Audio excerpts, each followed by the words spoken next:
Ah, mas que o mundo é injusto. É injusto mesmo. Ah, mas quem faz errado parece que chega mais rápido. E chega mesmo. Ah, mas quem não é fiel parece que é mais feliz. Parece mesmo. Nesse mundo tudo só parece.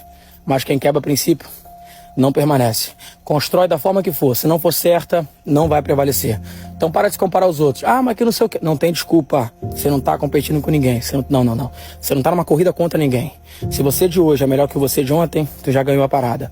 Ah, vai reclamar? Vai ficar perdendo tempo murando, colocando pra fora a palavra negativa? Então nem entra nessa conversa. Porque aqui, só pra galera que quer se tornar melhor. Quer se tornar uma pessoa mais sensacional. Usa a injustiça que o mundo tá fazendo. Usa as pancadas que tá levando. Tudo de errado que tá dando. Usa isso. Transforma energia boa. E faz alguma coisa que vai ocupar a tua mente pra você evoluir. Não tem segredo. O mundo é injusto? Mas quem quebra princípio não prevalece. Quem faz errado pode até chegar mais rápido. Mas um dia a casa cai. Faz certo. Sempre dá certo.